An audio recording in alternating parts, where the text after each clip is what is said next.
Si no us fa res o si no els hi fa res, me trobo més còmode fent això en castellà, si no els importa, però després podem xerrar el que vulgueu, per suposat. Bien,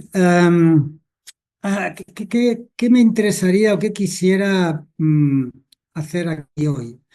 Pues básicamente lograr que en la próxima cena de familia o conversación con cuñados, si alguien defiende o ataca alguna postura pseudocientífica, tierraplanistas, antivacunas, homeopatía, según cuál, etcétera, más allá de mostrar nuestro rechazo o nuestro, si es así, digamos, acuerdo, sepamos detallar específicamente por qué la rechazamos o en qué cosas estamos de acuerdo. Muy común criticar las pseudociencias y en general mucha gente tiene una actitud crítica justificada hacia ellas, pero no es tan fácil especificar en qué cosa concreta son, por decirlo así, insuficientes, injustificadas, erróneas o discutibles. ¿De acuerdo? Entonces, lo que quisiera hoy es dar unas... Sí. ¿Ahora? Sí. Sí. Vale. Es dar unas ideas generales, pero suficientemente precisas, como para que en la próxima discusión sobre las vacunas o la, uh, o la astrología o lo que sea, seáis capaces de identificar, de poner el dedo en la llaga, precisamente dónde. Entonces, para eso básicamente necesito emplear un tiempo relativamente largo, como la mitad, explicando qué es hacer esas cosas bien, qué es hacer lo que hace la ciencia bien hecho. Porque justamente la mala ciencia y la pseudociencia consiste en pretender hacer esas cosas, pero hacerlas mal. ¿De acuerdo? Entonces, si algunas o algunos de aquí están familiarizados con la práctica científica, han sido científicos, han trabajado cerca de... ¿Cuántos aquí, digamos, han trabajado o han tenido contacto en su vida próximo a la ciencia, sea en farmacia, medicina, ingeniería? Ah, muy bien, bastantes, como la mitad.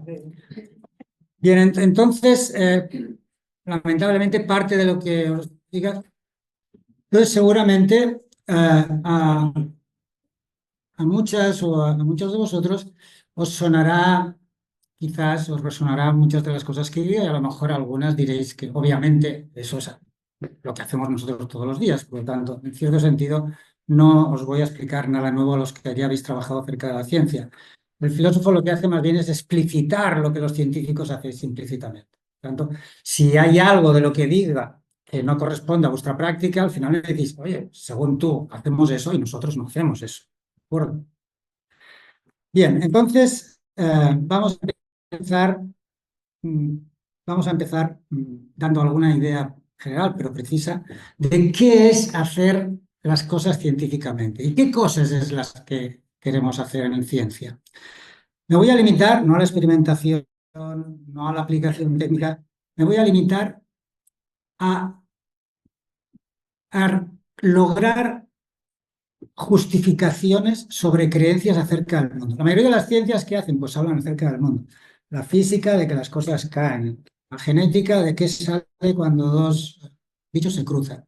La astronomía, de las cosas que dan vueltas en el cielo. Son afirmaciones que llamamos empíricas sobre estas cosas concretas. En el mundo se comportan así, ya está, ¿de acuerdo?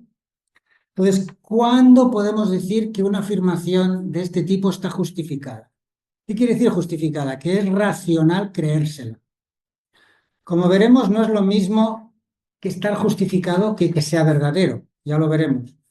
Pero lo máximo que podemos exigir a la ciencia es que nos dé afirmaciones sobre el mundo, este ámbito de cosas se comporta así y así, de modo justificado, que sea racional creer en ello, que tengamos razones para creer.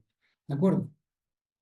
Entonces, básicamente aquí hay que distinguir dos tipos de afirmaciones, porque cómo se justifican es muy diferente. Unas son afirmaciones directamente observables. En esta sala hay más personas rubias que morenas. A 15 metros de aquí abajo hay dos corrientes de agua con 15 y 25 litros de corriente cada una. Cuando se acabe la combustión, al quemarlo encima de un corcho sobre un flotador, el corcho subirá. Al iluminar un disco con una luz en la sombra, detrás aparecerá un punto negro. Todas estas son afirmaciones sobre cosas en el mundo que se comportan así y así, ¿de acuerdo? Pero estas afirmaciones, su justificación o no justificación es relativamente fácil. Se mira el mundo porque tenemos acceso directamente a estas afirmaciones. Si yo quiero saber si es verdadero o falso, si estoy justificado o no en aceptar que aquí abajo, a 15 y 18 metros, hay tales corrientes, traigo una perforadora, bomba, hago un agujero, ¿de acuerdo? Si quiero saber que detrás de la sombra creada por en medio de la sombra creada por un disco opaco, al enchufar un rayo de luz, aparecerá un punto blanco, lo hago y lo miro. Por observación directa o por experimentación con observación, puedo detectar directamente si una afirmación que llamamos observable, que es directamente percibible, si pasa o no pasa, está justificada o no. Entonces, si la ciencia se limitara solo a eso, no habría ningún problema. Sería todo bastante sencillo. ¿Qué pasa? Que la ciencia, y muchos que somos practicantes de la ciencia, hacemos a menudo afirmaciones que no son directamente detectables. ¿De acuerdo? Afirmaciones como los actuales continentes se formaron por fragmentación de una masa única. Los dinosaurios se extinguieron hace 65 millones de años como resultado del choque de un meteorito. Los cuerpos se atraen con una fuerza igual a tal cosa. La luz está formada por dos ondas ortogonales, así, así. Hay un lugar habitado por dioses y cuando alguno de ellos se pelean suceden tales cosas. Diferentes aspectos de la vida de las personas están afectados por la posición de los astros cuando nacemos. Los bosques de Galicia están habitados por seres invisibles que afectan a las vidas de los lugareños. Todo esto son afirmaciones que alguien puede hacer sobre cosas en el mundo que se comportan así, ya sea. Pero a diferencia de las anteriores, estas cosas no las podemos detectar directamente. ¿De acuerdo?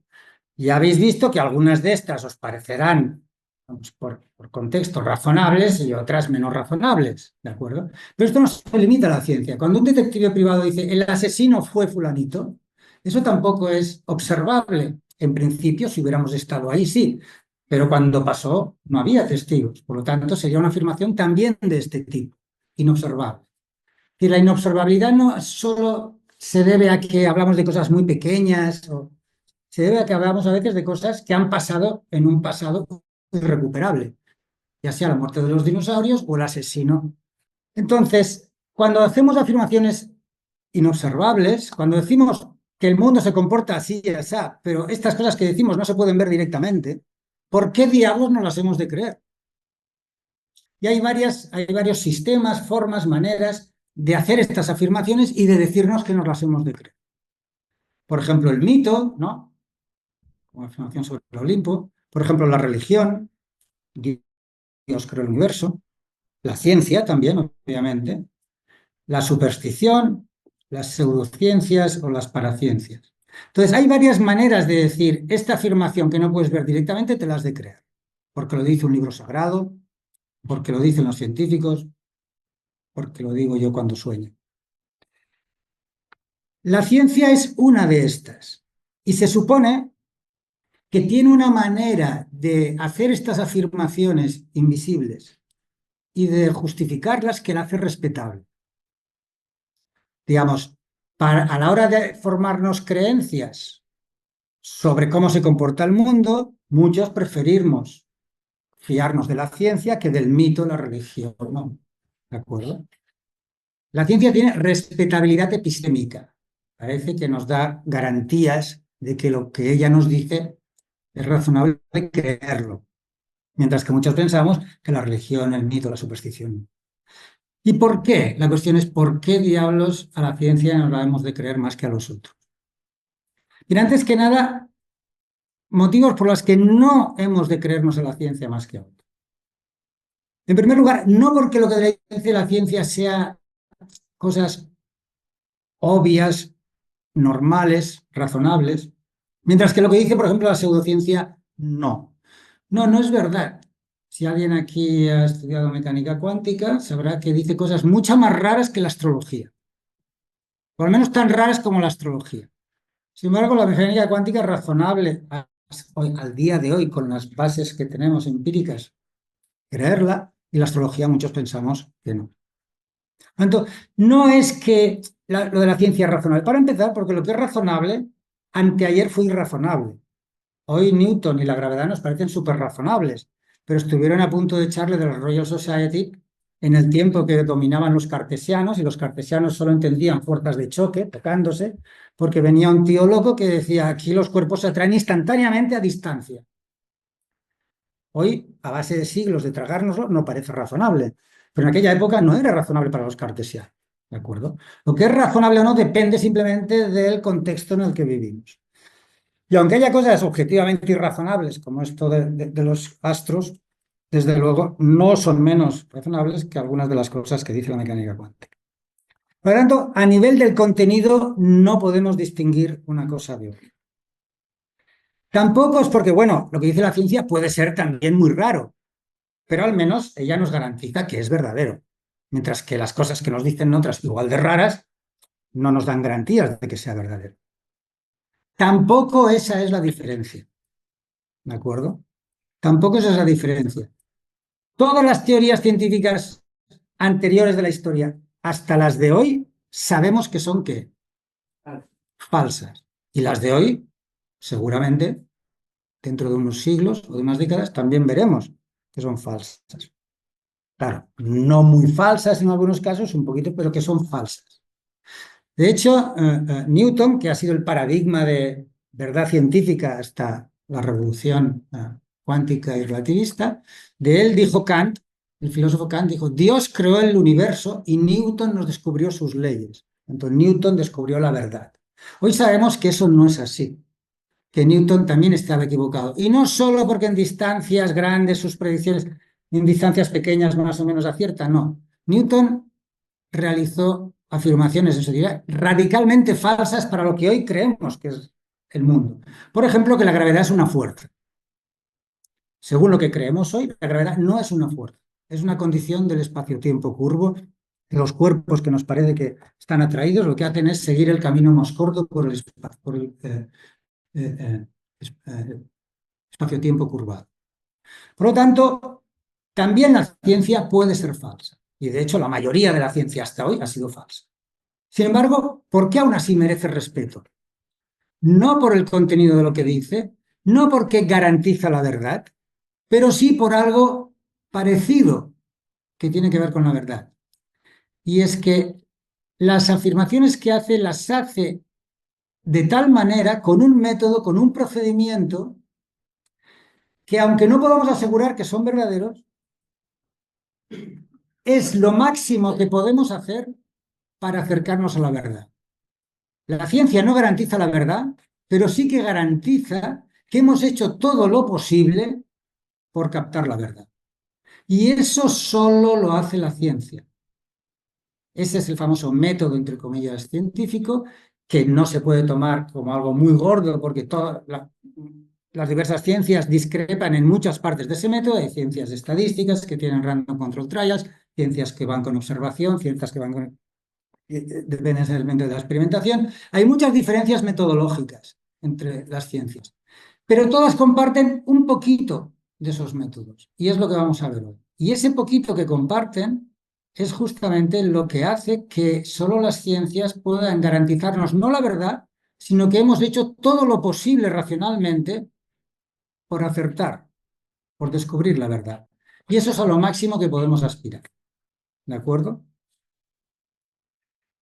Bien, ¿cómo hace eso la ciencia? Si tenemos una afirmación observable, visible, simplemente vas, miras, experimentas y miras. Si hacemos una afirmación inobservable, que no se puede detectar directamente porque es muy antigua en el tiempo, muy alejada en el espacio, muy pequeñita en las dimensiones o lo que sea, hay muchas maneras de inaccesibilidad. Si la ciencia hace una de esas afirmaciones, ¿por qué el modo en que las hace y las acepta o las rechaza merece nuestro mérito epistémico, merece ser aplaudido, a diferencia del mito, la religión, la pseudociencia. Bien, vamos a verlo. ¿La idea cuál es? Si yo hago una afirmación inobservable, se supone que aunque sea inobservable, si hablo de un mundo empírico, mi acceso natural al mundo empírico es a través de ¿qué? De los sentidos, ¿no? La vista, oído, de los sentidos. Sin embargo, esta afirmación es inobservable. ¿Cómo caso estas dos cosas? ¿Cómo puedo justificar creer una afirmación inobservable a través de los sentidos? Si por definición esta afirmación no se accede a través de los sentidos. Pues todo el truco del método científico, de la ciencia y de cualquier disciplina tan seria como la ciencia, por ejemplo, los detectives privados, se basa en esto. Si yo quiero evaluar, valorar, si aceptar o rechazar de modo justificable, racional, una afirmación sobre el mundo que no puedo ver directamente, la única manera que tengo de recabar apoyo es apañármelas para lograr obtener de esa afirmación inobservable un hecho observable. Es decir, conseguir que esa afirmación inobservable, le vamos a llamar ahora hipótesis, ¿sí? Porque todavía no sabemos qué dice, conseguir obtener a partir de la hipótesis inobservable algo que se siga de ella que sí que es observable. A esto le llamamos predicción. Lo que hacemos, los científicos que estéis aquí, diréis, esto es el huevo de Colón, ¿no? Esto es lo que hacemos todos los días, exactamente. La ciencia evalúa epistémicamente sus afirmaciones inobservables, realizando a partir de ellas predicciones que sí que son observables. Entonces, si una hipótesis inobservable, predice un hecho P observable, obviamente, ahora sí podemos ir al mundo y mirar directamente si P pasa o no pasa. Si P pasa, nos ponemos contentos y decimos que hemos confirmado nuestra hipótesis, que es razonable creer en nuestra hipótesis porque su predicción observable ha sido exitosa. Y si la predicción falla, entonces nos ponemos tristes y estamos justificados racionalmente a rechazar la hipótesis porque un objeto un hecho que ha predicho no se ha dado. Por tanto, si con mi hipótesis predigo una observación, la observación sucede, algo observable, y tengo éxito, bien, confirmación. Mantengo mi hipótesis. Si la predicción falla, mal, problema, refutación, hipótesis cuestionada. A nadie le contratan en Harvard por explicar esto. Pero estas flechitas tienen muchos detalles dentro, y ahí está la gracia, en los detalles de por qué a partir del éxito predictivo podemos tener confianza en nuestra hipótesis y por qué a partir del fracaso predictivo estamos legitimados a desconfiar de nuestra hipótesis. Esto es el mini método que comparten todas las ciencias. Y lo mejor de dar más rollo es poner algunos ejemplos. ¿Vale? Caso de refutación paradigmática, típica, histórica. El caso del Lavoisier y la teoría del flojisto. No sé si, bueno, supongo que todos aquí nos hemos preguntado ante un fuego cómo diablos funciona eso del fuego, ¿no? Porque unas cosas se queman, otras no, y de repente se acaban de quemar. Bien, lo que primero que a uno se le ocurre básicamente es que quemarse consiste en qué, en echar algo, porque vemos que las llamas, ¿no? ¿De acuerdo? Pues bien, hubo en el siglo XVIII gente que se tomó esto en serio e investigó científicamente y desarrolló una teoría, la llamada teoría del flojisto. El nombre es lo de menos, pero según ellos, unos cuerpos se queman y otros no, porque los que se queman tienen una sustancia que los otros no tienen. Y esa sustancia que comparten todos los combustibles, le llamaron flojisto, pero es igual, es la sustancia que al prender un cuerpo combustible se libera en la combustión. ¿De acuerdo? Se libera hasta que se acaba y por eso al un rato se acaba. O se libera hasta que el aire no puede más de absorberlo y por eso cuando todos hemos jugado a tapar una vela, ¿no? Con un vasito hasta que se acaba. ¿Por qué se ha apagado la vela? Porque el aire se ha saturado de flogisto. Y como un agua con sal no admite más sal, el aire llega un momento que no admite más flogisto, la vela no puede echar más flogisto y se apaga. ¿Por qué cuando hay un incendio se huele raro? Porque el aire flogistizado, el aire con flogisto huele más, se enrarece. Tanto, era una teoría relativamente sofisticada. explicaba cosas más complicadas como la calcinación. En fin, era una teoría sofisticada. Y decía una cosa inobservable sobre el mundo. Quemarse consiste en esto y lo otro. Es inobservable porque por la vista no lo vemos. Entonces, Lavoisier, que era alguien que sospechaba de esta teoría, ideó un experimento, una predicción para contrastar la hipótesis. Esta cosa de tener una predicción y ver si pasa o no pasa es lo que nosotros llamamos contrastación de hipótesis. Entonces, a Lavoisier se le ocurrió este experimento para contrastar la teoría del flogisto. ¿Qué hizo? Cogió un cuerpo combustible, pero bueno, sólido, con mucha densidad, el mercurio, lo puso encima de un corcho, puso el corcho encima de un barreño con agua, tapó el barreño con una campana, encendió con una lupa el flogisto, el mercurio, y a ver, si quemarse consiste en lo que dicen los flogistonitas, al cabo de un rato, en el mercurio habrá más o menos cosa, perdón, el mercurio, en el corcho habrá más o menos cosa de la que había antes. Menos. Si al quitar materia de un corcho flotando, si quitamos materia de un corcho flotando y las cosas son como otras partes de la ciencia nos dicen, las leyes de flotación, la masa siempre es positiva, etc. El corcho tiene más o menos masa, menos masa. Según las leyes de flotación, si tiene menos masa, ¿qué hará? ¿Qué pasó? Hizo este experimento y ¿qué hizo el corcho? Bajo. Predicción fallida, teoría refutada. En principio, tenemos un problema con la teoría del flogisto. En realidad, hoy creemos que el quemarse no consiste en echar flogistos, sino en ¿qué? En coger oxígeno. ¿Sí? Y por eso el cuerpo combustible, si mantienes todo el material que había sobre el corcho, ha cogido oxígeno y lo ha metido en el corcho. ¿Y qué hizo? Se hundió. ¿Se ve cómo funciona la refutación? ¿Sí? Hipótesis invisible, hago una predicción observable, hago un experimento, lo miro directamente, si pasa bien, si no pasa, fracaso. Refutación. ¿Sí? Caso paradigmático de lo opuesto, confirmación. Como muchas sabréis, Newton intentó dar una explicación corpuscular de la luz. La luz, los rayos de luz están formados por bolitas. ¿Sí? Pues bien, había gente que no estaba, digamos, de acuerdo con esta teoría corpuscular de la luz y desarrolló otra teoría diferente. La luz, estos fenómenos visibles, no se deben a bolitas invisibles, sino a ondas. La teoría ondulatoria, según la cual la luz está formada por dos ondas ortogonales de cierta manera, que sigue ciertas ecuaciones. ¿Sí? Ambas explicaban bien varias cosas. Por ejemplo, las dos explican bien la reflexión y la refracción. ¿Sí? Cuando metemos un palo en el agua, etc.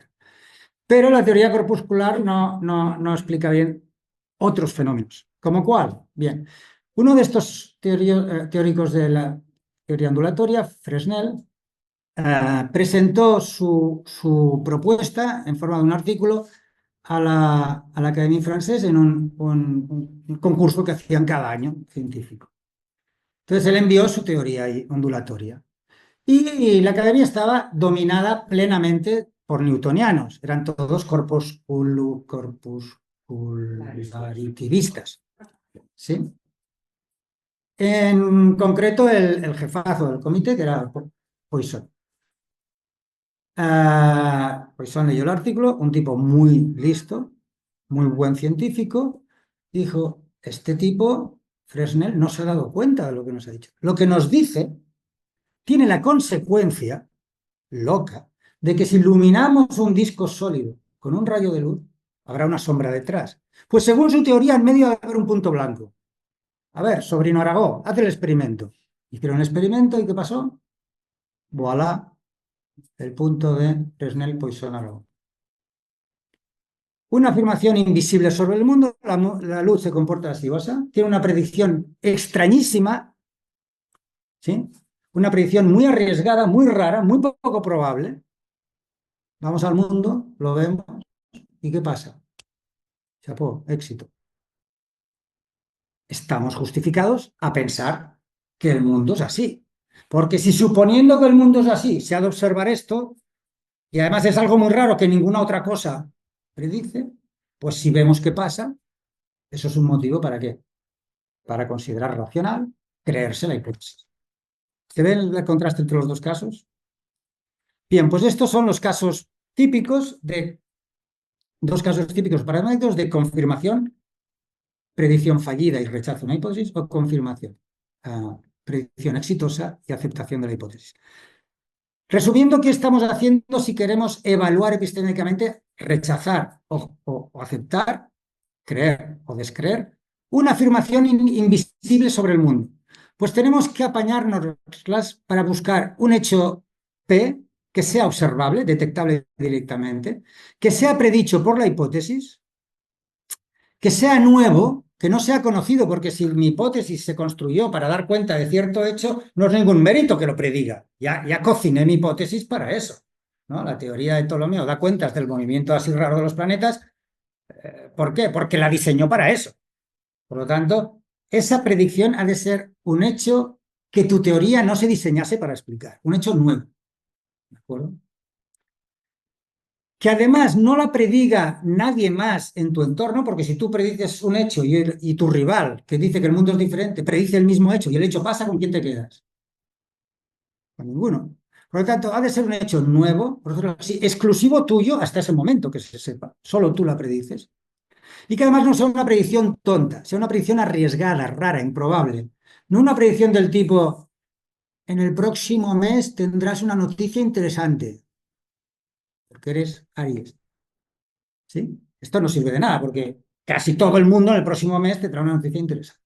¿De acuerdo? No debe ser una predicción novedosa, exclusiva en ese momento al menos, y poco probable, rara, lo que se llama arriesgada, como la de Poisson. Bien, este es el núcleo sencillito. El problema es que ahora vienen algunas complicaciones, que es lo que lo hacen interesante. ¿Y cuáles son las complicaciones? Pues bueno, que en general la predicción no se sigue exclusivamente de la hipótesis, sino que hay que añadir a la hipótesis algunas otras cosillas. Por ejemplo, en el caso del flogisto que hemos visto, además de la hipótesis, para hacer la predicción hemos usado ¿qué? Las leyes de flotación y hemos asumido que el flogisto tiene masa que normal positiva. Sin eso no hay predicción, ¿verdad? Sin añadir que la masa es positiva y las leyes de flotación, no tenemos predicción. ¿De acuerdo? Entonces hay condiciones de experimentación, observación, por un lado, hacer el experimento, pero por otro, hay supuestos fuertemente teóricos, también invisibles, que se aceptan, como las leyes de flotación y la positividad de la masa en general. Por lo tanto, en realidad, el esquema no es si H entonces P, es algo un poco más complicado. Si H y ciertos supuestos auxiliares o leyes auxiliares son ciertos, y las condiciones de experimentación se hacen bien, entonces deberías observarte. ¿De acuerdo? Y además ha de ser una predicción arriesgada. ¿Y cómo podemos resumir la idea de riesgo? La idea de riesgo es algo así como la siguiente. Mi hipótesis hace esta predicción, pero esta predicción es esperable solo por mí, al menos de momento. Yo soy el único que la predice. Por lo tanto, un modo de formalizar, de resumir la condición de riesgosidad, es decir, si mi hipótesis fuese falsa, aunque los supuestos esos complementarios valgan y el experimento se haga bien, muy probablemente que no pasará P. Por lo tanto, la condición de riesgosidad se puede resumir así. Si H es falso, si no H, aunque S, A y C sean correctos, muy probablemente no pasará P. Es decir, no hay motivos para esperar que P se observe. ¿Se ve? Estas son las dos condiciones, la de predictibilidad, que es que P se sigue de la hipótesis más esos supuestos auxiliares y la experimentación. Y la de riesgosidad, que es que si no fuese por H, no habría motivos para esperar P, son las que se han de cumplir en todo acto científico de evaluación de una hipótesis. Para creer o descreer algo, se han de cumplir estas dos condiciones. Ese algo ha de ser arriesgado y ese algo se ha de seguir de tu hipótesis más esos otros complementos. Y aquí está toda la gracia. Si esto se hace bien, tenemos ciencia. Si esto se hace mal, y a veces la ciencia misma lo hace mal, tenemos mala ciencia. Y si se hace sistemáticamente mal y encima pretendiendo que se hace bien, engañosa o no engañosamente, tenemos pseudociencia. ¿Sí? Bien, antes de pasar a la pseudociencia, resumiremos los dos argumentos que hay detrás de un científico cuando rechaza abajo, ¿veis? No H, una hipótesis, ¿por qué ha pasado qué? El fallo predictivo, no P. ¿Lo veis? ¿Por qué estamos justificados a cuestionar a H cuando ha fallado la predicción? Porque lo veis, como veis, P se sigue deductivamente de qué? De esas tres cosas, ¿no? ¿Sí? H más SA más C implican deductivamente P, pero P ha fallado. La regla lógica que llamamos modus ponens. Si esto implica esto y esto no pasa, ¿qué? Lo de antes no ha pasado. Es decir, las tres cosas juntas a la vez no se han dado. Alguna ha fallado. ¿Lo veis? Pero si no han fallado los supuestos ni el experimento se ha hecho mal, la única cosa que puede haber fallado es que la hipótesis. Esto se llama argumento refutatorio y es deductivo, es infalible. Si realmente ha fallado la predicción, si realmente se deducía de la hipótesis, si realmente los otros supuestos son ciertos, si realmente el experimento se ha hecho bien, no hay tu tía. Tu hipótesis es falsa. ¿Sí? Para la confirmación, ¿cómo argumentamos? De otra manera, tenemos como primer hecho, premisa, el éxito predictivo, P, ¿no? Y como conclusión, ¿qué? Que la hipótesis es buena, es aceptable, ¿no? Pero ahora la hipótesis predictiva P no nos sirve de nada porque no hay ningún buen argumento ni deductivo ni inductivo que cumpla la falacia de afirmación del consecuente. Si yo afirmo algo y eso pasa, no puedo decir nada de lo de antes. ¿Por qué? Si yo me mojo, me he mojado, es que ha llovido, no, me pueden haber tirado un cubo de agua encima, ¿no? Por lo tanto, hemos de utilizar la otra condición, la de riesgosidad. Si H fuese falsa en esas situaciones, no cabría esperar P, pero P ha sucedido, esas otras cosas no han fallado. ¿Qué es lo que ha fallado? Ha fallado que H es falsa. ¿Se ve? Es decir, H es verdadera. Pero con certeza deductiva, no, porque el condicional ahora no es deductivo, es probabilístico. Por lo tanto, yo todo lo que tengo es que el acierto predictivo me permite sostener con gran probabilidad la verdad de la hipótesis, pero nunca garantizarlo. Y este es el truco de la falibilidad científica. Por eso Newton es falso, porque pudo estar muy justificado muchas veces, pero ningún grado de justificación, por máximo que sea, es el 100%. ¿Por qué? Porque nunca la riesgosidad garantiza el 100% que tú eres el único que puede predecir eso. Nunca se garantiza al 100% que tu hipótesis es la única posible razón de esa predicción. En el momento en que no conozcamos otra, estamos justificados a pensar que es muy probable que no pase si la hipótesis es falsa. Pero nunca hay garantía total. Por eso ni la confirmación más salvaje excluye la falsedad. Por eso la confirmación mejor de la historia de la humanidad es compatible con la falibilidad. Y por eso la mejor ciencia es compatible con el fallo. No hay manera de ampliar nuestro conocimiento infaliblemente. La justificación amplía nuestro conocimiento. Lo que tenemos justificado va más allá de la predicción exitosa y los otros elementos. Entonces, si la conclusión excede en información a las premisas, por mucho que la justifiquen, nunca podrá estar 100% justificada.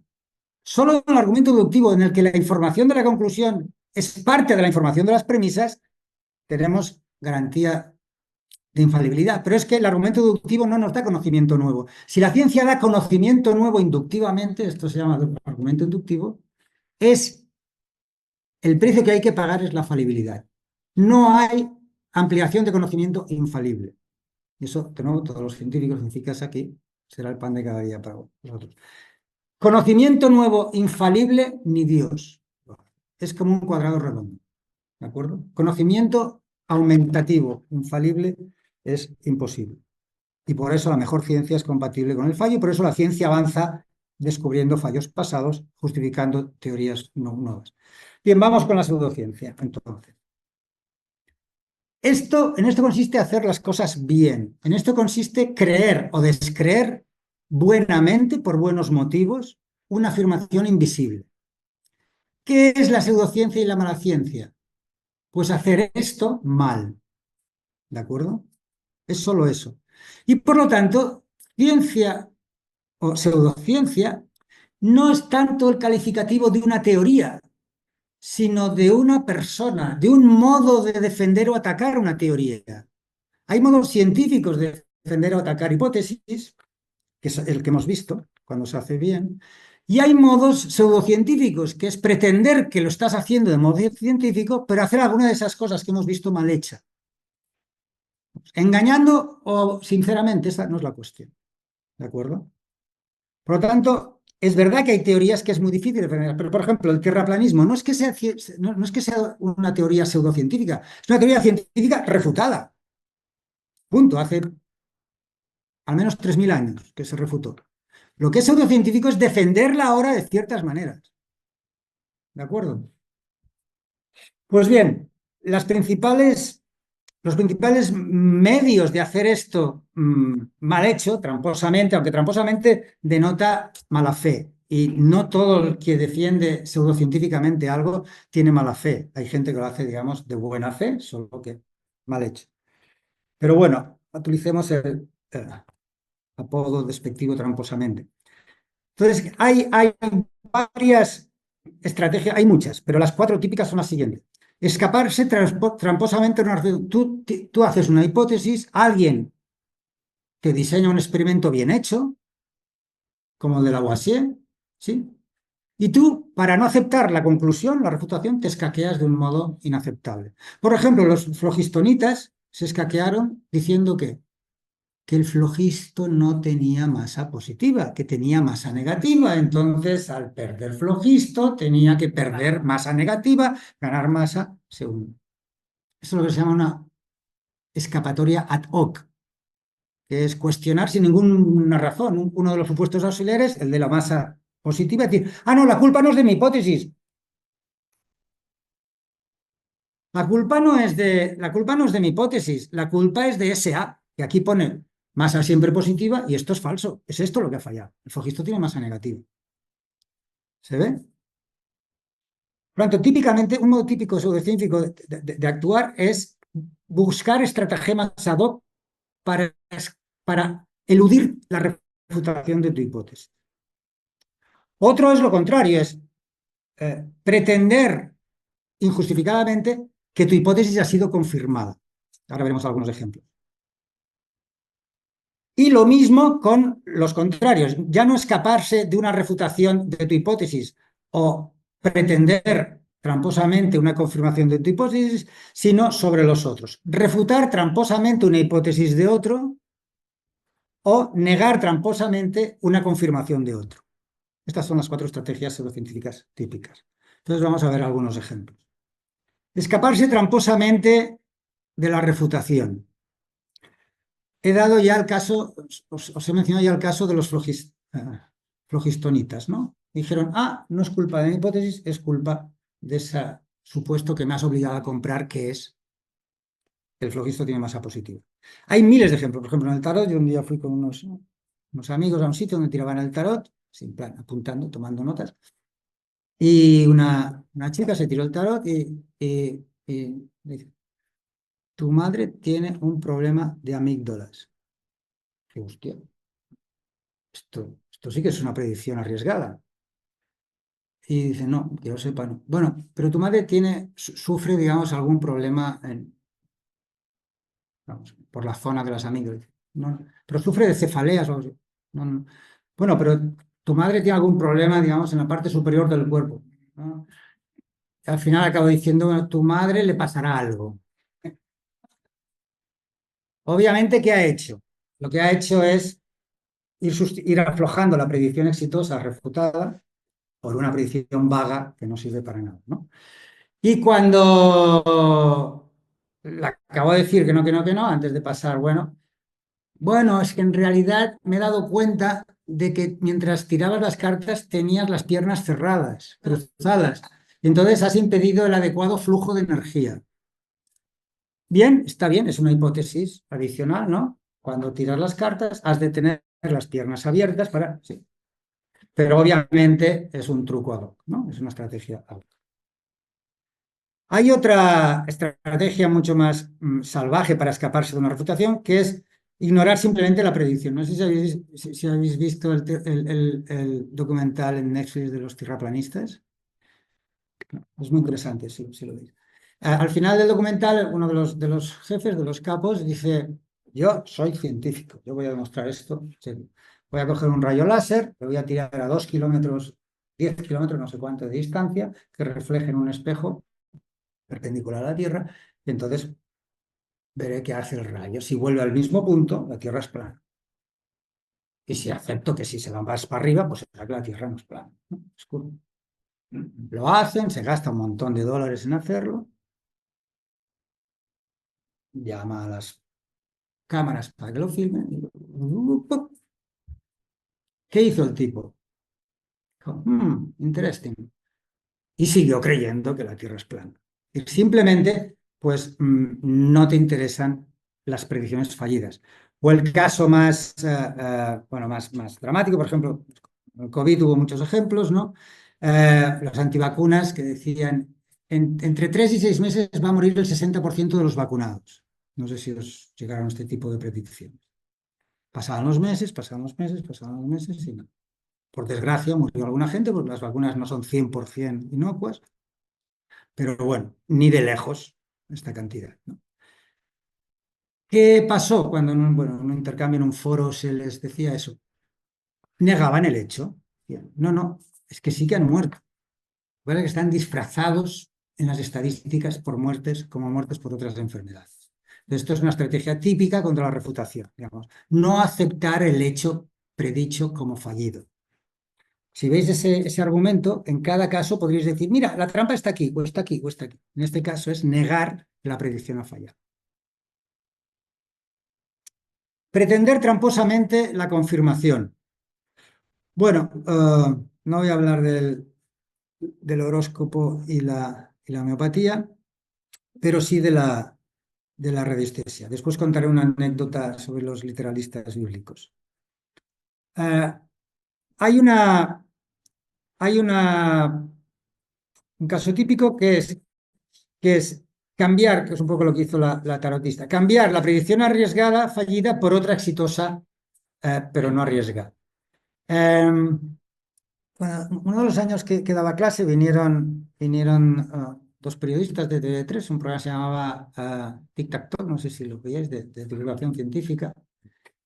Perdona, que Kikón, me he confundido con el título de la charla. Que Kikón, y pues, después de las clases sobre esto, dijeron, vamos a hacer un programa sobre esto. Y entonces llamaron a un zahorí, ¿no? Que defiende la teoría de que el agua subterránea emite ciertas ondas que solo personas de cierta disposición, con ciertos instrumentos. Muchos alumnos decían, no, es que esto es muy raro, esto es pseudocientífico, ¿por qué raro? No, no, no, no, no, no, no, no. Olvidaros de la rareza. Esto, si lo comprobamos y funciona, es igual a la rareza. Habrían cátedras de esto, ¿eh? Con la mecánica cuántica. Entonces, ¿qué pasó? Llevaron esta teoría a la plana de Vic, pues allá, pipipim, pipipim, dijo, aquí hay un cruce de dos corrientes, a 36 y 56 metros, la primera de 3.000 y la segunda de 5.000 litros hora. Chapó, predicción arriesgada donde la haya, ¿no? TV3 lleva una grúa, perfora, ¿y qué encuentra? Encuentra a una altura que no era ninguna de las dos, una única corriente y con un caudal que no era ni ninguna de las dos ni la suma de las dos. Básicamente lo que encuentra es agua aquí abajo. La predicción arriesgada, que era corrientes en tal, es claramente que fallida. Sin embargo, alguien puede decir, no, pero el Zahorí tenía éxito. ¿Por qué? Porque encontró agua aquí abajo. Esa no es la predicción que hizo. fallida. Eso es otra predicción devaluada que además ha dejado de ser ¿qué? Arriesgada. En el desierto del Sahara a lo mejor sería arriesgada, pero en la plana de Vic, que está formada por un freático, que en una acumulación de agua, en casi cualquier sitio que pinches, en algún momento te aparecerá algún repositorio de agua freática. ¿Se ve el truco? Cambiar una predicción precisa pero fallida por una exitosa, pero solo porque es muy poco arriesgada. Y bueno, en la astrología hay mil ejemplos que si queréis en la, en la conversación podemos hablar. Vamos a hablar ahora de lo que hacen con los rivales, ¿vale? Refutar tramposamente a los rivales. Esto la pandemia, desgraciadamente, nos proporcionó miles de casos. Por ejemplo, atribuyéndoles una predicción más fuerte que la que de hecho hacen. El rival hace una predicción que ya es arriesgada y exitosa, pero tú le atribuyes una mucho más fuerte, que es la que falla. ¿Sí? ¿Qué decían los vacunas? Las vacunas evitan no el contagio, sino los estadios muy graves de la enfermedad. ¿Sí? Esta era la predicción que ya es arriesgada, porque sin la vacuna lo normal es que palmes o que tengas una enfermedad en estado muy, muy grave. ¿Qué decían los antivacunas? Ah, pero ¿cómo os podéis creer a esta gente? Si alguien se vacuna y también se contagia. Bueno, algunas vacunas tienen un efecto parecido, otros no, pero esta en concreto no tenía ese efecto ni nadie había dicho que tenía ese efecto. Tenía el efecto de qué? No de no contraer el virus, sino de no desarrollar la enfermedad. ¿Veis el truco? Cambias una predicción arriesgada y exitosa del rival por una fracasosa, pero que no es la que la hace, sino algo mucho más arriesgado que no es necesario para la confirmación de su hipótesis. ¿Sí? O atribuyéndoles una hipótesis más fuerte. Serían WhatsApp. Es que el premio Nobel de no sé qué dice que en el estómago tenemos millones de virus. ¡Ja! Si los virus fueran tan malos, estaríamos todos muertos. Pero es que la hipótesis de las vacunas no es todos los virus matan, es este virus. ¿Sí? Un modo de cargarte su confirmación es agrandar su hipótesis y mostrar que es falsa con otras predicciones. O manipulando los datos, bueno, esto si queréis, luego hubo un artículo increíble en un diario, no voy a decir el nombre, por un supuesto periodista científico que se titulaba El Instituto Madrileño Carlos III demuestra que ninguna vacuna sirve para nada. ¿Qué pasa? Que nadie se toma el esfuerzo de ir al informe de la Carlos III y leérselo. Si lo haces, no tenía nada que ver el informe con el relato del periodista. Uno de los casos más dramáticos decía, bueno, hay un caso en el que a lo mejor la vacuna del sarampión parece que tuvo éxito, pero en realidad el sarampión desapareció no por la vacuna, sino porque se ilegalizó el asbestos en esa misma época, la lauralita. Bueno, vamos a ver los datos. Y vas a los datos y resulta que la vacuna se introdujo, no me acuerdo, si fueron a finales de los años 60 o 70, y el asbesto se prohibió en España, en Estados Unidos a principio de la década, pero en España a final de la década. Y la caída en muertes es de mediados de la década. Se ve, ¿no? La manipulación. Pues eso también está bien. Era la polio, perdón, no era el sarampión. Bueno, y lo que decíamos antes, eso a veces no solo es un riesgo epistémico, a veces es un riesgo social. Si no, supongo que ya os habéis enterado de lo que ha pasado con el sarampión en Estados Unidos, ¿no? Con la reducción de las vacunas.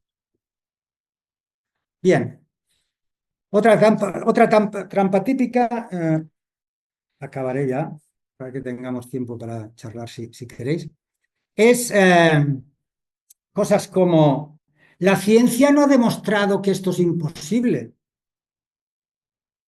Bueno, pero que algo no sea imposible, ¿te basta para creértelo? ¿Alguien me ha demostrado que al salir de aquí no me encontraré con Amancio Ortega y me regalará 2 millones de euros? No. ¿Es razonable que yo ahora firme una hipoteca aquí de un chalet en, no sé, en Moratalaz por 2 millones de euros? No. No es el que no cree algo el que ha de demostrar que es imposible. Ha de demostrar, si quiere rechazarlo, que está fallado, que está refutado por la experiencia, pero no que es imposible. Es el que afirma que algo es cierto, el que ha de demostrarlo. Y la posibilidad, la mera posibilidad no basta, porque la posibilidad son tan posibles una cosa como su opuesta. ¿De acuerdo? Si hablamos de mera posibilidad. Pues esto es una estrategia tipo, es que no está demostrado que la ciencia no ha demostrado que la telepatía sea imposible. No, ni que haya espíritus por aquí chivándome la conferencia, no, no sé. ¿Te crees eso tú? No, pues entonces lo otro, igualmente. O la famosa frase, hay que tener la mente abierta. Sois los cientistas, sois unos radicales, sois unos dogmáticos, sois la nueva religión, sois la fe reencarnada. Ahora hay que creérselo todo. Sin embargo, hay que tener la mente abierta, no ha de ver más allá de la ciencia. Sí, sí, sí, completamente de acuerdo. De hecho, la ciencia es la que tiene la mente más abierta. ¿Por qué? Porque no se cree nada. No se cree nada, pero está dispuesto a contrastarlo todo. Tener la mente abierta no es creerse cosas sin pruebas. Tener la mente abierta es estar dispuesto a contrastar cualquier cosa, por loca que sea, hasta la mecánica cuántica. ¿Sí? Y si hubiese predicciones arriesgadas sistemáticas hechas por los faroíes en el desierto del Sáhara, y si hubiese predicciones sistemáticas arriesgadas exitosas hechas por los astrólogos, tantas como hace la mecánica cuántica, no tengo, bueno, no sé ustedes, pero yo no tendría ninguna duda de que habría cátedras en las universidades. ¿Por qué? Porque las cátedras no están o dejan de estar solo porque la gente le parece razonable o no algo. A la larga, a la corta, no, también estamos sometidos a modas en la ciencia. Eso hay que reconocerlo. Y a problemas y a sesgos que se llaman. Si queréis, al final hablaremos de los sesgos. Ya, es muy difícil hacer la ciencia perfectamente bien, justamente porque está hecha por humanos. Todos los humanos tenemos sesgos. Y las pruebas con el corazón o con los primates son típicas, por ejemplo, del sesgo de género en la práctica científica. Entonces, eso es una manera perfecta, ideal de actuar en la ciencia. Los científicos se aproximan bastante a ella. A veces, por ejemplo, en las pruebas cardíacas hasta los años 80 y 90, no mucho, por su sesgo de género, pero otros se distancian, digamos, tanto que no se puede llamar a eso práctica científica normal. ¿De acuerdo? ¿Está la ciencia libre de problemas? No, como digo, también hay sesgos, también hay maneras de hacer. Todo el mundo conoce el caso de las cardiopatías, ¿no? Hasta los años 80 y pico, 90, casi todos los Random Control Trials, experimentos estadísticos controlados, ¿sí?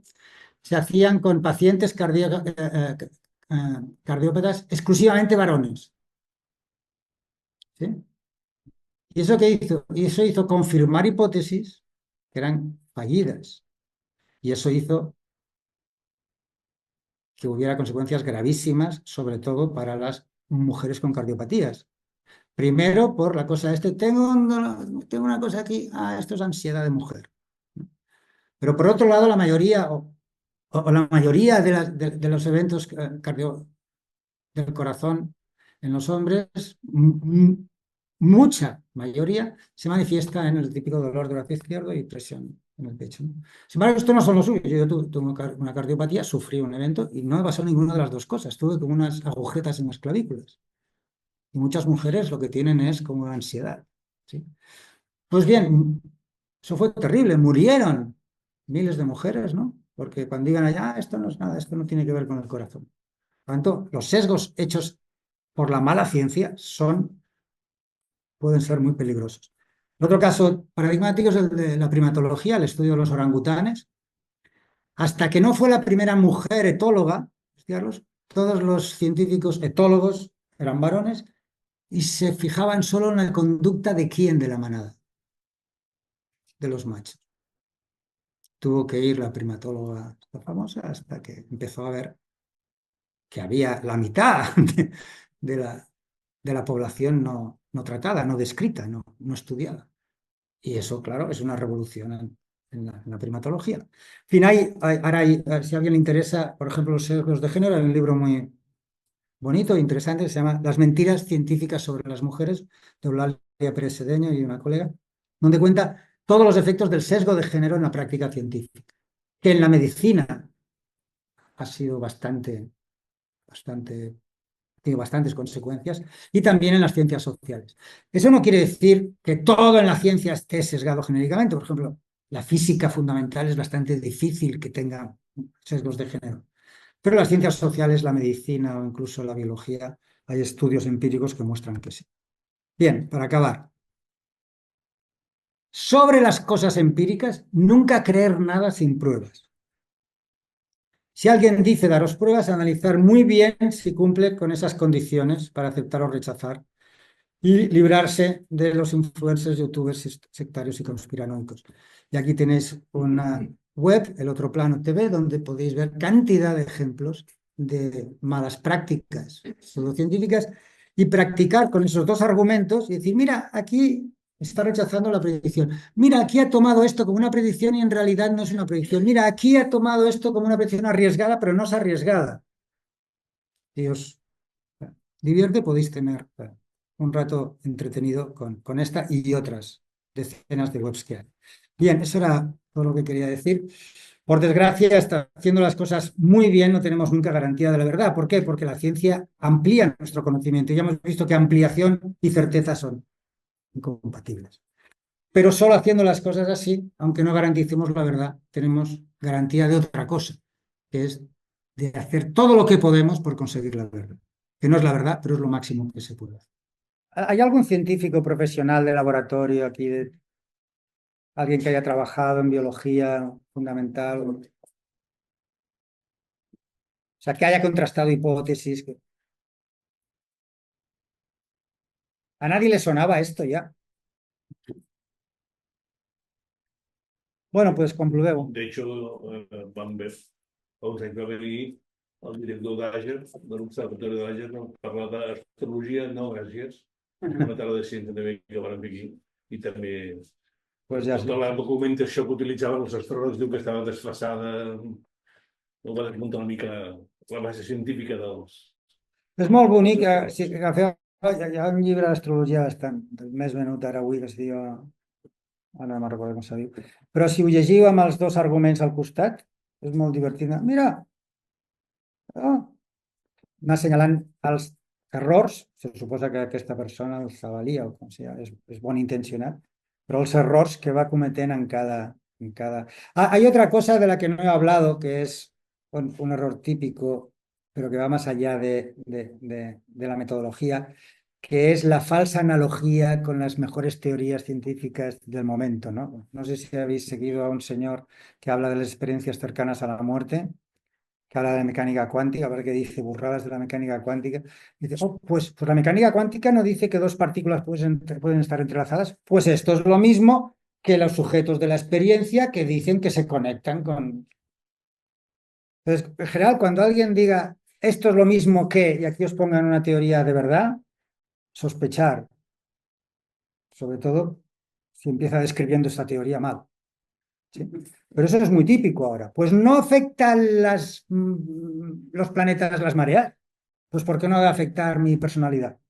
Esta especie de paralelismos que en principio empiezan siendo metafóricos, después son paralelismos y al final acaban siendo transcripciones literales. Pero bueno, esto va más allá del método. Sí. Podria, en primer lloc, trencar Una aliança a favor de Newton. a favor de Newton, especialment per l'afirmació que la teoria de Newton gravitatòria és falsa. La teoria gravitatòria, com moltes de les teories físiques, són aproximacions a la realitat. No sé si Newton buscava o no buscava la veritat absoluta sobre com es comportaven els astres, però sí buscava com explicar o no poder explicar el moviment de la Lluna al voltant de la Terra o la caiguda dels cossos sobre la superfície. També voldria tancar una petita llança en favor de l'astrologia, no per les conclusions a les que arriba, sinó pel valor científic que aporta a l'hora de fer història de l'astronomia. Les dades que hi ha als textos astrològics són de gran valor per a aquells que fan història de la ciència. I per últim, jo crec que la teva xerrada interessant, quan referia a la ciència, m'ha semblat que excloïa les matemàtiques. Efectivament. Perquè... És més aviat les ciències experimentals. Sí, sí. Per això he començat dient afirmacions empíriques sobre el món. Les matemàtiques no fan afirmacions empíriques sobre el món. Si pots usar matemàtiques per formular una teoria física, biològica, química, el que sigui, però les matemàtiques no fan afirmacions empíriques sobre el món. No diuen el món està poblat d'aquest... No sé què és el món, però, per exemple, afirma... Sobre el món físic. Els nombres primers són infinits. Això és una afirmació sobre el món. Empírica no. Empírica no. Però sobre el món sí. Ok. Tens raó. Empírica en el sentit d'afirmació sobre el món físic. Eren ciències experimentals, no físic, sinó biològica. Bueno, física, els filòsofs diuen física al món natural, al món experimental. No, tens raó. És sobre el món empíric, bàsicament. Són afirmacions empíriques. Sobre Newton. Sobre Newton, hi ha que distingir dos parts de la teoria de Newton. Les seves prediccions observables, moviment dels planetes, així, que són, com tots sabem, amb el mesonivell molt encertades, encara que de vegades fallen més de l'esperable, com el periheli de Mercuri, no? Que mai van poder copsar adequadament, explicar adequadament el periheli de Mercuri, i de fet va ser això una anomalia molt important. Van intentar postular un altre planeta, com van postular Neptuno, van postular Vulcano per explicar les anomalies de Mercuri, no ho van trobar. Després neus d'asteroides, després pols estel·lars, no van trobar res. Per què? Perquè la teoria newtoniana al final té una anomalia amb el periheli de Mercuri. Prediu suficientment malament com per no explicar-lo per un error experimental. Això és una anomalia molt forta de Newton i ell mateix la va sentir així, i tots els newtonians. De fet, Einstein no va desenvolupar la seva teoria per explicar aquest fet, però es va prendre com un gran èxit de la teoria d'Einstein, que prediu bé el periheli de Mercuri. Llavors, una cosa són els efectes newtonians a la dimensió de les prediccions observables, que menys el cas de Mercuri i algun altre són bastant acertats al mesonivell. Sí? Però una altra cosa són les seves afirmacions teòriques invisibles.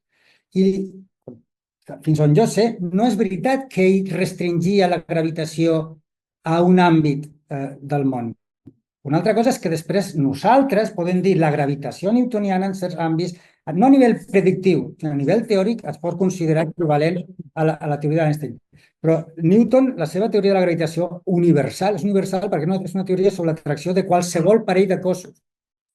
I aquesta teoria té predictivament alguns errors als nivells que no són grans, però teòricament el que avui ens diu la millor física que acceptem, que és la relativitat, té una afirmació falsa, literalment falsa, però no passa res. I és que Newton deia que la gravetat és una força d'atracció entre les masses que les tenen per definició, i Einstein ens diu que la gravetat és un moviment inercial a l'espai-temps curt. Les masses s'avulten i el camí inercial més curt és el que segueix el que diem gravitació. Això és un error teòric en el sentit de que si el món conté una força és diferent que si el món conté l'espai-temps curvat. Simplement estan fent afirmacions diferents sobre el món. En aquest sentit, la teoria de Newton conté una afirmació que és a ulls d'ara radicalment falsa. Afirmació teòrica. Jo puc matitzar? Sí, sí. Newton té dos grans contribucions. Unes són les lleis de la llei de la gravitació universal i per altres són les lleis fonamentals de la mecànica. L'acció igual, reacció, etc. El que fa la teoria de la gravitació universal, avui dia és ben conegut, que Newton s'inspira en el pitjor sentit amb els experiments, ja no em diran, amb el cap, del que era secretari de la Royal Society. L'Alzheimer té aquestes coses. Amb unes cartes que s'intercanvien, li diu X a Newton, mira, hauríem de posar-nos d'acord i comprovar que la teoria de la gravitació és certa, i proposa fer... No, perdó, el principi d'inèrcia és cert i li proposa fer uns experiments de caiguda de lliures, de fer una torre inclinada, bla, bla, bla. I en un determinat moment li diu Newton, si aquestes pedres que cauen des d'una torre poguessin penetrar dins de la Terra, la trajectòria que seguiria seria una elipse. I li dibuixa l'elipse. I li contesta Robert Hooke, perdó, ara sí m'ha vingut, i li contesta Robert Hooke dient que això és completament fals, seguirien òrbites el·líptiques. Per tant, la teoria de Newton, com a refutació, com a refrendament de les lleis de Kepler, que era, diguem-ne, el súmmum en quant a predictabilitat dels cossos del sistema solar, és de Chapó. I no deixa de ser igual que la llei d'Ohm. La llei d'Ohm, que relaciona la resistència, el voltatge i la intensitat, és una primera aproximació. I d'això hem de dir que és falsa la llei d'Ohm, ni molt menys. És la primera aproximació al comportament dels fluids elèctrics de la mateixa manera que ho és la teoria de la gravitació d'Einstein, de Newton, perdó. I on hi ha com a punt que jo discutiria, estàs empleant el terme força. Tots els grans conceptes, què és força, què és massa, què és temps, això són indefinibles. No són indefinibles, perquè Newton deia el fenomen gravitacional s'explica per un tipus d'acció a distància instantània que és el mateix tipus d'acció que altres accions que tenim, com per exemple l'ammolla, el pla... No, l'ammolla... Clar que l'ammolla no és gravitació, però és una força. I Newton diu, la gravitació és com això, però instantània entre partícules. Sense esmentar el terme força de manera tan explícita, perquè no és definible.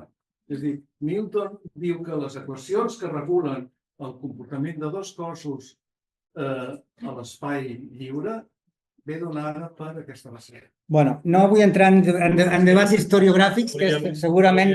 No, però falta lo de l'astrologia. No té res que veure que l'astrologia com segona defensa. De fet, fins molt temps va estar unida a l'astronomia, ho sabem, no? I van treballar junts, i van agafar tables de dades junts, i això amb què la teoria astrològica, les afirmacions en el sentit que hi ha influències entre els astres... Les conclusions de l'astrologia. No, les conclusions no, les bases teòriques de l'astrologia. Les bases teòriques és l'observació de la posició dels cossos celestes, i això és el que té. Bueno, això és reduir tota teoria només a les seves prediccions.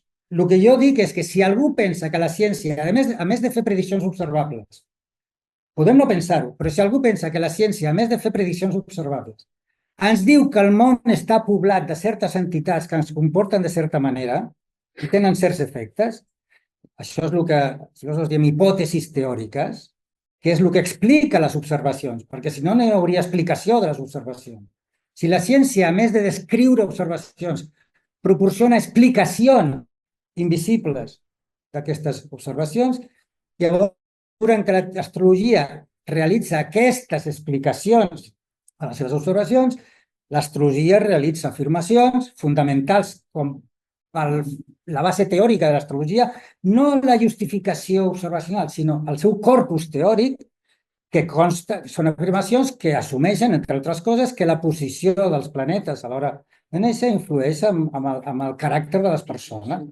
I en aquest sentit, això és compatible amb tot el benefici que ha donat els astròlegs en fer taules estel·lars i taules dels cossos celestes que després han sigut valiosíssimes per la ciència. Això no hi ha cap dubte. Però una cosa per mi no té que veure amb l'altra. Veiem aquí, fem més preguntes, perquè si no... Sí. Però si vols podem continuar després. Haureu d'anar a fer un cafè. Sí. Canviar una mica radicalment del debat. Jo més que res perquè parlàvem de la pseudociència, el cunyat, el famós. Jo treballo a l'Institut d'Estadística i llavors el cunyat s'estic cada dia. I és ajudador, realment és ajudador perquè jo la pregunta seria, una mica de comentari, seria per què la gent, malgrat les hipòtesis o xifres del davant, aquests prejudicis, i és que és impossible. És a dir, quan el Covid, per exemple, nosaltres vam veure que treballàvem les dades de refuncions, etc. Treballàvem la part demogràfica, la part del programa mèdic, la part però el que veies realment que les xifres, per exemple, el principi de funcions, no sé, no són més. Quan es va vacunar, va caure indignat. És que va ser fulminant. La primera dosi de vacunar, clar, ho deies al gent i et deia, no, això és un inventat. Sí. Per què? O per exemple, demagògia política, no? Els immigrants tots són delinqüents. Posa la xifra a la banda de No vas als estadístics? i dius, no. I després qüestionen el MER, no? I diuen, és que us inventeu tot, és clar, no som. Sí. Els estadístics tenen aquest problema de que hi ha un dit. Sí. Però realment el mètode és bo i s'adapta al llarg dels anys, evidentment, la societat varia, la fotografia i també el que per tant, adaptar la millor manera possible. En aquell moment és veritat, que no és una veritat absoluta, però l'estadística sí que és una eina molt poderosa en casos de que no es anar comptant un per un tots els Totalment, sí. morts o... De fet, el centre de població es fa estadísticament i funciona més bé. Però què s'hauria de dir un cunyat, a part de tot això? Perquè és que tu és esgotador, és realment esgotador. És molt, sí. És esgotador. Jo...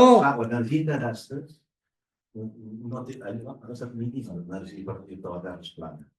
En canvi, tu, ell vol la prova. No, ja sé que la carta de la prova, que no cal bé, però per què hi ha aquest prejudici d'adoptar aquesta posició? Perquè el és més important que no sé. Jo no és el meu àmbit, o sigui, jo soc filòsof de la ciència, no soc sociòleg ni psicòleg social, diguem-ne. Llavors, l'únic que puc dir són coses generals com cunyado, o sigui, com a hombre de la calle. No?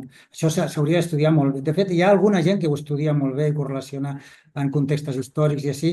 Hi ha una creença que jo crec que és una mica exagerada, que és que el d'avui és increïblement aberrant en comparació amb altres èpoques. Bueno, segurament la transmissió sí, per l'efecte d'internet, però al llarg de la història sempre hi ha hagut onades pseudocientífiques amb episodis, diguem-ne, accidentals dramàtics que afectaven els visitants, no? Des de la peste negra, també va haver-hi amb la invenció de la ràdio, també amb la grip espanyola. O sigui, sempre que hi ha com un capdavall social, això sembla que es dispara. Això s'hauria d'estudiar empíricament i fer-ho bé, jo no ho he fet, hi ha algunes persones que ho fan, i després l'explicació psicològica, que jo sàpiga, ningú ho ha estudiat sistemàticament. Jo no ho sé perquè hi ha gent que és inútil el que li diguis. El que sí que sé és que hi ha gent que és inútil el que li expliquis. I en realitat explicar això jo crec que no serveix de res per a aquesta gent. Llavors, en aquest sentit, bueno, doncs són dos mons paral·lels i es pot fer poc. El que passa és que jo crec que sí que hi ha alguna cosa a fer. I no és pels 100% convençuts, que no farà res. Encara te diran, l'estadística és la ciència para cocinar verdades, no? Encara sortiràs trasquilat. Però hi ha alguna que sí que es pot fer. I és que no només hi ha los cientistas locos, no va fer com jo, i los pseudocientífics. Hi ha molta gent al mig. I hi ha gent que és sensible, perquè el que no es pot negar a aquesta gent és que tenen un munt de temps per inventar una cosa complicadíssima de desfer. I llavors, si això ho envien a algú que tiene la mente abierta, per utilitzar l'expressió, pues no, pues mira, pues aquí, pues mira, el Instituto Carlos III dijo que les vacunes... Llavors, contra aquests no hi ha res que fer. Però contra, jo de vegades les diu les mosques, el que està revolutejant allà, jo crec que amb això sí que hi ha una funció social que fer, perquè si bloqueges, diguem-ne, l'acció dels convençuts, sí que m'assembla a mi que ja pots crear un estat d'opinió, per exemple, això, distingir molt bé el que són els fets observables del que són les seves explicacions. Per exemple, en el cas d'aquest senyor de les experiències cercanes a la mort, relata uns relats de la gent que ha estat pròxima a la mort i que a més no només passen gent pròxima a la mort, es poden induir amb drogues, això està estudiat també, relata els relats d'aquests subjectes com si estiguessin relatant fets. Llavors no diu, aquesta persona diu que aquesta persona es va trobar amb la seva... No, això és la teva explicació teòrica invisible. les dades observacionals són que aquesta persona diu que s'ha... Llavors, fent aquestes distincions molt pesades, molt òbvies, però que tothom ignora, sí, llavors es pot fer alguna cosa. Per què hi ha un nucli irreductible? Bueno, jo crec que hi ha gent que... Això és de cunyat, el que dic. Però jo crec que hi ha gent que li agrada sentir-se molt interessant i invertint molt poc temps. És així, simplement. Jo crec que hi ha gent que vol sentir-se especial en el món. En el món hi ha 200.000 viròlegs, però l'únic que s'entera de la veritat sóc jo. Bueno, és una mescla de soberbia, de falta de respecte, de... Hi ha un altre problema seriós, i és que és veritat, no tenim que creure res sobre el món empíric, no matemàtic, sobre el món empíric, que no tingui proves. Però també és veritat que cada un pot buscar totes les proves de tot, perquè és impossible, no? Llavors t'has de fiar d'algú. Llavors diu, bueno, doncs jo me fio dels científics que crec que ho fan bé. I com que he estudiat un raconet i aquí ho han fet bé, doncs jo crec que el mateix mètode d'un altre lloc funcionarà bé. ¿De acuerdo? Pero es verdad que hay alguien que dice, bueno, tú eliges creerte a los científicos, yo elijo creerme esta otra cosa. Entonces, la única respuesta con eso que es, vale, pues cojamos els dos casos concrets i els estudiem. No servirà de res, però almenys estarà clar.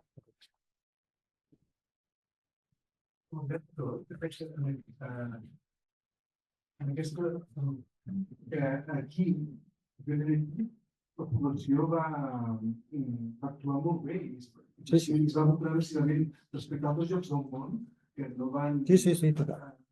Podem estar força content del respecte que es va tenir per la ciència. Totalment. Totalment d'acord, sí. Sí, totalment d'acord.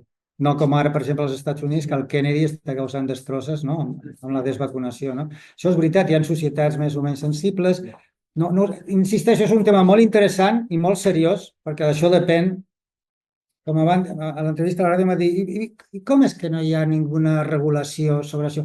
Dic, bueno, regular que algú cregui tonteries no pots enviar a la presó a ningú. I, de fet, això no està regulat. El que està regulat és quan les tonteries que creus fan mal material a la població. I això sí que es pot regular. Però si algú vol creure que la Terra sigui plana, doncs és llibertat de pensament, per dir-ho així, no? I també hi ha que dir que els grans moments de canvi científic a la història han consistit, també hi ha que dir-ho, i això Thomas Kuhn fa 60 anys que ho va dir, en posar en crisi coses que semblaven científicament irrefutables. Això hi ha que dir-ho. La diferència és que els científics revolucionaris, com Einstein, com Darwin, com Copèrnic, els científics revolucionaris això ho fan proposant alternatives comprovades d'aquesta manera.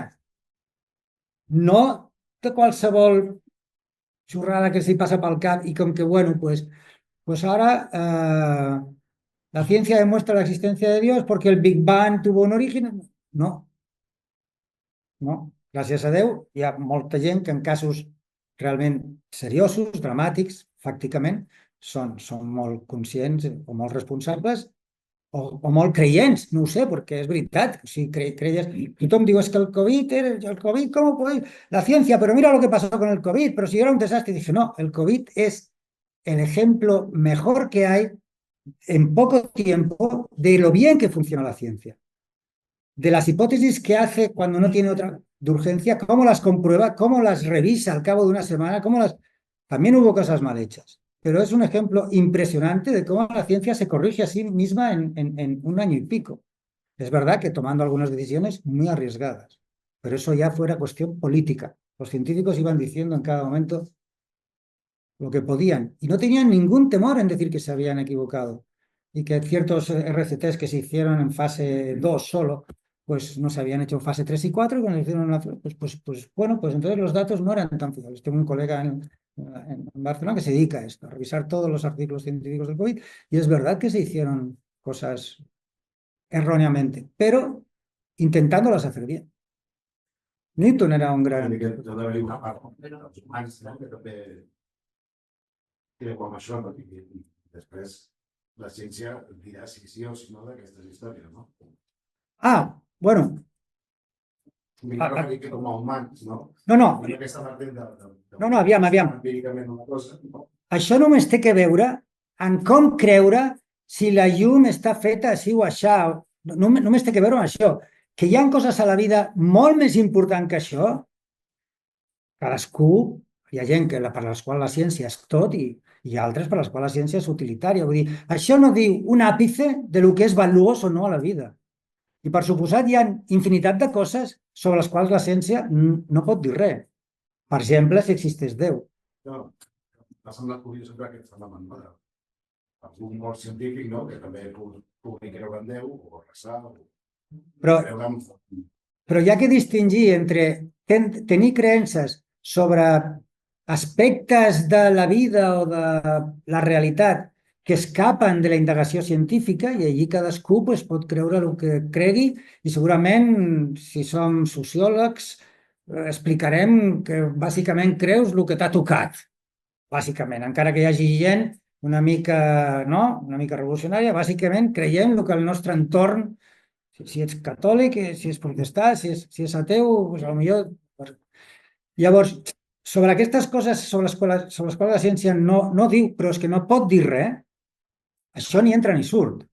I llavors, el fet que molts científics creguin en coses i altres en la contrària, no és estrany. Vull dir, els científics són persones com tots i totes i tenen les seves creences o descreences. Una altra cosa és que un científic cregui, no sé, avui en dia en l'astrologia, per exemple, o en o el terraplanisme. Això seria sorprenent, però que un científic cregui en Déu tampoc significa res, com diu el senyor aquest de les proves científiques sobre l'existència de Dios. Es que el 70% de los premios Nobel se declaran creyentes. Sí, el 80% de los miembros de la Sociedad Americana de la Ciencia se declaran ateos. I què? Què vol dir això? Un científic té autoritat sobre el que té. Un filòsof la té menys sobre alguna coseta petita. I sobre Déu no té autoritat ni el científic ni el filòsof més que el de, no sé, més que el que ens ven la fruita o ens arregla el cotxe. I després coses sobre l'amor, les emocions, tot això, insisteixo, de cap manera vull donar la imatge de que això és l'únic que importa i sobre qualsevol aspecte de la vida hi ha que anar fent aquest... No. Però si algú em diu la llum està feta d'aquesta manera, per què?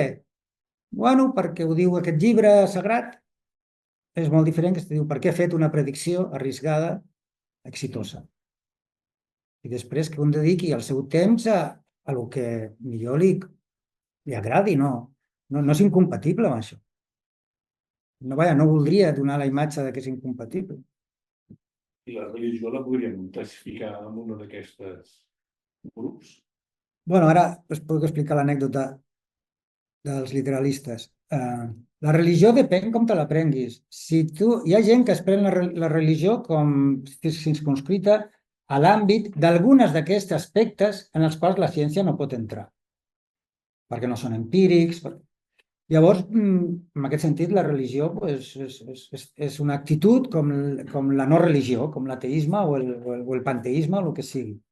Ara, hi ha algunes formes de viure la religió que la prenen, a més de com una forma de vida relacionada amb aquests aspectes en els que la ciència no entra, que pensen que la religió també té una funció de descriure el món natural, el món físic, el món empíric, de descriure la història, de descriure la formació del món. Aquests són els literalistes. Amb el pas dels anys, l'Església ha anat retrocedint de mica en mica i cada vegada ha anat sent menys literalista, no menys. Ara l'Església accepta que de tot això s'ocupa la ciència. Fins fa poc, entre cometes, doncs no estava tan clar, no? Galileo, Darwin, etc. Però ara més o menys... No, la religió és completament compatible con la teoria de l'evolució. Fantàstic. Però hi ha alguns que no, que pensen que la religió, la Bíblia en aquest cas, fa descripcions literals de la realitat. I l'anècdota és que un dia estava a casa i no sé per què se'm va acudir obrir un timbre i van entrar dos testimonis de Jehovà i aquell dia no estava bé, ja no volia estudiar, estava com de mal humor, això està mal fet, i diu, passin. Parles d'ara fa poc o fa molts anys? No, fa 15 anys o així. Y llavors va dir, ¿qué vol? No, porque la Biblia es la verdad, Dios te quiere, vale, es la verdad la Biblia, pero ¿qué verdad? ¿Qué dice? No, pues, no, la Biblia dice la verdad de cosas que pasaron en la historia literal, cosas de la historia natural y de la historia política. Y yo digo, ¿sí? ¿Me pueden dar algún ejemplo? Sí, la Biblia predice que en 1986 se juntaron Gorbachev y Reagan en Ginebra. Y digo, predicciones arriesgadas si las hay. Y me lo pueden explicar. Y dice, sí, hay un trozo de la Biblia que dos reyes se juntarán después de una conflagración, después de una batalla, en una mesa redonda, no sé qué. Digo, bueno, no son reyes, bueno, ya, no son reyes. Tampoco era una mesa redonda, bueno, ya, pero... pero ¿por qué dicen esto? Bueno, porque cada día bíblico, no, la història dels dies bíblics i els anys històrics, no? Cada dia bíblic són tants anys històrics, no sé què, i coincideix fent aquesta interpretació, ja no és tan literal, però fent aquesta interpretació de la Bíblia, i quan expliquen tot això, jo que estava dolent, us dic, pero este cálculo lo han hecho con el calendario gregoriano o juliano. Entonces, perquè el Renaixement ho van canviar uns anys, no? I llavors es van quedar així sense saber què dir, no? Y llavors van dir, bueno, no sé, no sabemos, no, bueno, ya vendremos otro día con la información. Llavors, bueno, no sé, tampoc hi ha que amargar la gent, però hi ha interpretació, hi ha maneres de viure la religió que no només són espirituals o transcendents, sinó que intenten, per dir-ho així, no combatre, però rivalitzar amb la ciència o en certs àmbits. I en aquest sentit, doncs jo crec que si un vol jugar a la ciència, s'ha de jugar amb aquestes cartes. Llavors, fes prediccions arriscades i veurem si es compleixen o no. I, en teoria, qui vol jugar a aquest joc seriosament accepta el reto. I, per exemple, hi ha aquest senyor, González no sé, que ha escrit un llibre així de grups, pruebas científicas de la existència de Dios. O sigui, vol jugar a que la religió parla de coses de les quals hi ha proves científiques. Llavors, jo crec que en aquest cas el que tens que fer és acceptar el repte i dir, vale, vamos a discutir una a una tus pruebas científicas de la existència de Dios. I en aquest sentit, pues, bueno, pues ho fem, si es vol. No? Molt bé. Doncs... El llibre que comentava... No, aquest llibre sobre les diferències de gènere.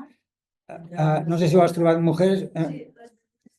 sobre las mujeres, ¿no? Sí, Eulalia Pérez Cedeño y alguien más. Està ple d'exemples d'afirmacions sesgades per... Molt bé, doncs moltes gràcies per venir.